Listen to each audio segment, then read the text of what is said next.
when you have a solid understanding of the basics of Jiu-Jitsu, the 4 types of guards, the basic types of guards, side control, turtle, back mount, and mount, you got your blue belt. What now? Now you need to learn these 16 positions. You know these 8 already. Now you need all the other ones. De la Riva, connected to the closed guard and the open guard. Reverse de la Riva, connected to the open guard and the half guard. I'm not going to write all the connections. But from shin to shin, from open guard, you have to learn shin to shin. You also have to learn X guard. You have to learn the single leg X guard. From half guard, you need to learn the saddle, which is a reverse half guard. The Z guard, which is the knee shield. Deep half guard, you need to understand that one. You need to be able to pass to north-south. Use the knee on belly. The crab ride to take the back. The S mount from the mount. And I forgot to write, there is a lot of submissions that you need to learn and master. If you have 4 submissions as a white belt, that's fine. But as a blue belt, you have to learn to defend every type of submission and learn many of them. So you will probably have to learn 10, 15, 20 different submissions, guillotines and leg locks and all that. And then you have the panda and the stick man, which is variations of the turtle. And then from side control, you need to learn hawking and the running man, how to defend and go completely defensive, and how to turn a complete defense around into an escape or an attack.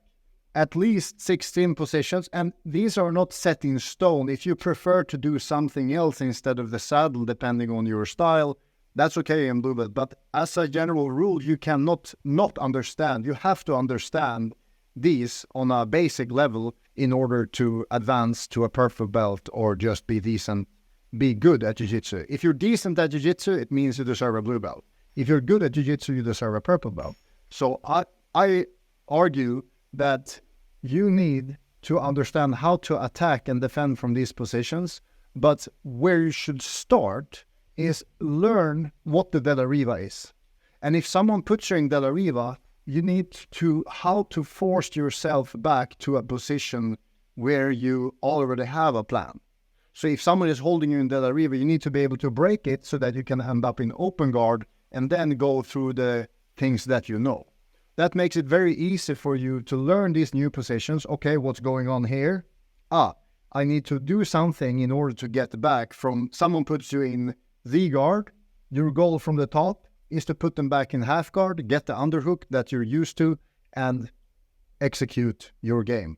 And this is a lot of work. At least 2 years of practicing 2 to 3 times a week in order to have a chance of mastering this. What happened to me was I started with Neo Belly North South Spider Guard. I started backwards and I started in the outer circle and then working my way in towards the basics, and I still have a lot of work to do.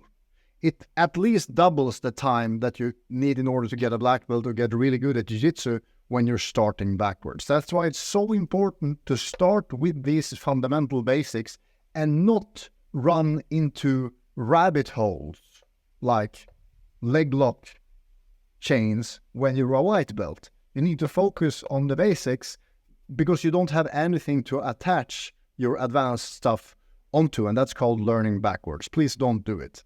Learn from other people's dumb experiences and mistakes and do it this way instead.